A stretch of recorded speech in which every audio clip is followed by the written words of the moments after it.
नमस्कार माऊली भक्त हो. जय गजानन गुरु गजानन गण गण गणात बोते, गण गण गणात बोते. एक दिवस मृत्यूदेवतेने आपल्या दूताला धर्तीवर पाठवले. एक स्त्री मरण पावली होती. तिचा आत्मा आणायचा होता. देवदूत आला, पण तिथली परिस्थिती पाहून तो गोंधळून गेला. त्याला 3 लहान मुली मृत झालेल्या त्यांच्या आईजवळ बसलेल्या दिसल्या. एक बाळ त्या मृत महिलेच्या स्तनातील दूध पित होते, दुसरे रडत होते आणि तिसरे रडत झोपले होते. त्यांच्या डोळ्याजवळचे अश्रू सुकले होते. 3 लहान जुड्या मुली. आई मेली आहे, त्यांचे पिता आधीच मृत झाले होते. कुटुंबात अजून कुणीच नाही. त्यांची काळजी कोण घेईल? त्या महिलेचा आत्मा मी कसा घेऊन जाऊ? जर तुम्ही माझ्या जागी असता तर कदाचित तुम्हीही असेच केले असते. त्या महिलेला 3 लहान जुळी मुली आहेत. एक अजूनही तिच्या स्तनाला जोडलेले आहे, दुसरी रडत झोपी गेली आणि तिसरी तशीच तिच्या आईजवळ पडून होती. अशा परिस्थितीत बघून मला त्या 3ही मुलीची दया आली. दूताने मृत्यू देवतेला विचारलं, आपण त्या बाईला अजून थोडे दिवस जगू शकत नाही का, जेणेकरून त्या 3ही मुली थोड्या मोठ्या होतील?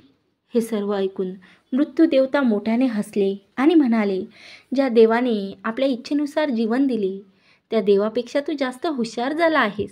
देवाला सर्व माहीत असतं तरीही तू असं कसं बोलू शकतोस? याची तुला शिक्षा होईल आणि शिक्षा म्हणजे तुला पृथ्वीवर फेकून दिले जाईल आणि तू तुझ्या या मूर्खपणावर 3दा हसल्याशिवाय परत येऊ शकणार नाही. मग देवदूताला जमिनीवर फेकण्यात आले. तिथे एक चपराशी व्यक्ती उबदार कपडे आणि ब्लँकेट घेण्यासाठी बाजारात जात होता. वाटेत त्याला एक माणूस नग्न अवस्थेत दिसला. तो दूतच होता. त्याला त्या व्यक्तीची खूप दया आली. आपल्या मुलासाठी उबदार कपडे आणि ब्लँकेट घेण्याऐवजी त्याने देवदूतासाठी कपडे आणि ब्लँकेट विकत घेतलं. तो देवदूत माणूस म्हणाला, माझ्याकडे घर नाही, कुटुंब नाही आणि राहण्याची व्यवस्था नाही. या भयंकर थंडीत मी काय करू? त्यावर चपराशी म्हणाला, काळजी करू नकोस, तू माझा आहेस.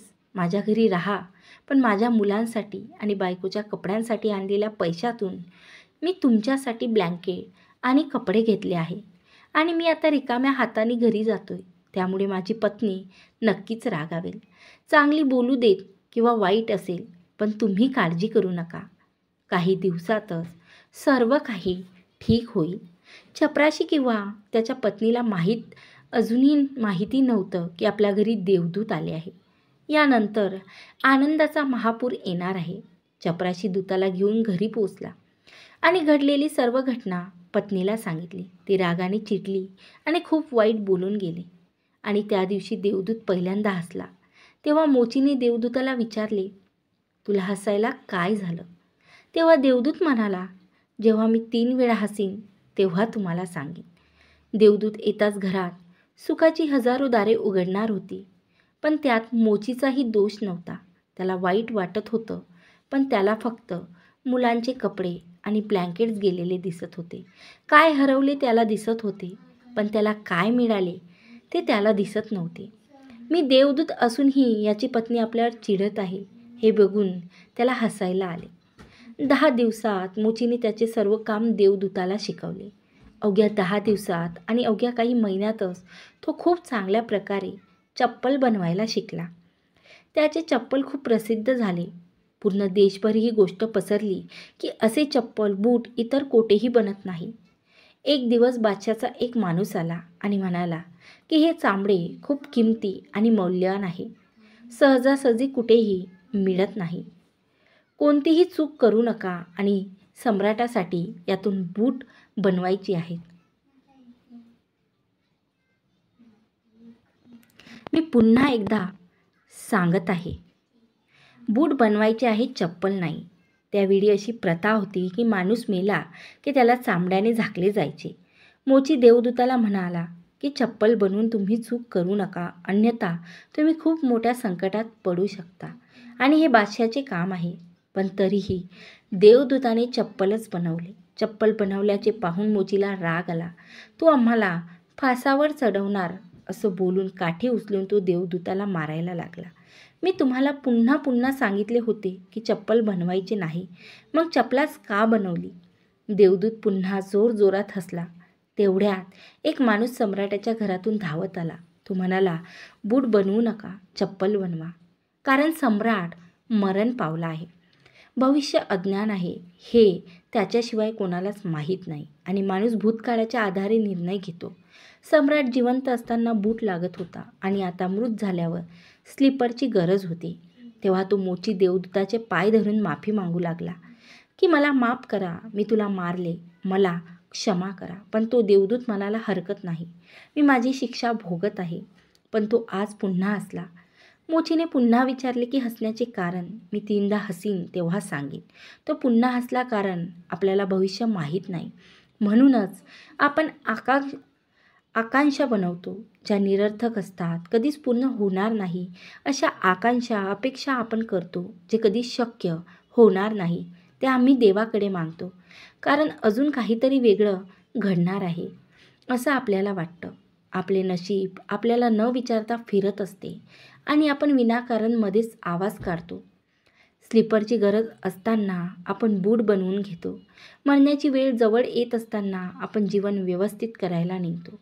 देवदूताला अचानक त्या 3 जुळ्या मुली आठवतात.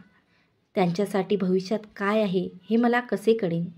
मी विनाकारण उगाच मध्ये गेलो असं त्याला वाटतं. आणि तिसरी घटना अशी घडली की एके दिवशी 3 तरुण मुली आल्या. तिघींचीही लग्न होणार होती आणि तिघींनीही त्यांच्यासाठी बूट बनवण्याची ऑर्डर दिली. तसंच त्यांच्यासोबत एक वृद्ध स्त्री आली जी खूप श्रीमंत होती. देवदूताने आता ओळखले, ह्या त्याच 3 मुली आहे ज्यांना त्याने मृत आईजवळ सोडले होते आणि त्यांच्यामुळे तो शिक्षा भोगत आहे. ते सर्व निरोगी, सुंदर होते. त्याने त्यांना विचारले, ह्या 3 मुली कोण आहे? ती वृद्ध बाई म्हणाली, या माझ्या शेजारच्या बाईच्या मुली आहे. ती गरीब स्त्री होती. ती इतकी आजारी होती की शेवटी तिच्या अंगात दूध नव्हते. तसंच त्यांची परिस्थिती इतकी गरीब होती की त्यांच्याकडे पैसे, कपडे काहीच नव्हतं. फक्त 3 जुळ्या मुली होत्या. त्यांना दूध पाजत असतानाच तिचा मृत्यू झाला. पण मला या 3 चिमुकल्या मुलीची दया आली. मला मूलबाळ नाही आणि म्हणूनच मी खूप प्रेमाने या 3 मुलींचा सांभाळ केला. आई जिवंत असती तर ह्या 3ही मुली गरिबी, उपासमार आणि दारिद्र्यात वाढल्या असत्या. आई मरण पावली म्हणून या 3ही मुली मोठ्या संपत्ती आणि समृद्धीत वाढल्या आणि आता या तिघी त्या वृद्ध महिलेच्या सर्व मालमत्तेच्या मालक आहे आणि त्यांचे लग्न सम्राटाच्या कुटुंबात होत आहे. देवदूत तिसऱ्यांदा पुन्हा हसला आणि त्याने मोचीला सांगितलं की ही 3 कारणे आहेत माझ्या हसण्याची. चूक माझीच होती. नियती महान आहे. आपण जेवढे पाहू शकतो तेवढेच आपण पाहतो आणि जे पाहू शकत नाही त्यांचा विस्तार खूप महान आहे. आणि आपण काय पाहू शकतो यावरून आपण कोणताही अंदाज बांधू शकत नाही. मी माझ्या मूर्खपणावर 3दा हसलो आहे. आता माझी शिक्षा संपली आहे आणि आता मी जातो, असं तो मोचीला बोलून निघतो. देव जे काही करतो ते चांगल्यासाठीच करतो. भक्तांनो, आपल्या आजच्या कहाणीतून हे शिकायला मिळतं की आज घडलेल्या घटनांवरून आपण हे ठरवू शकत नाही की भविष्यात हे आपल्यासाठी चांगले आहे की वाईट. याचे उत्तर भविष्याच्या गर्भातच दडलेले आहे. त्यामुळे प्रत्येक चांगल्या किंवा वाईट घटनेला प्रतिक्रिया देणे व्यर्थ आहे. आपल्याला फक्त जे होत आहे त्याची साक्षी बनण्याचा प्रयत्न करायचा आहे. गौतम बुद्ध नेहमी त्यांच्या शिकवण्यात एकच सांगतात, भूतकाळाबद्दल कधीही खेद करू नका आणि भविष्याची जास्त चिंता करू नका. आज आणि या क्षणात जगा आणि त्यांच्याशी एक व्हा. हाच एकमेव मार्ग आहे सर्व चिंतातून मुक्त होण्यासाठी. गण गण गणात बोते, गण गण गणात बोते. माऊली भक्त हो. व्हिडिओ आवडल्यास लाईक करा. चॅनलवरती नवीन असाल तर नक्की सबस्क्राईब करा. जय गजानन, गुरु गजानन.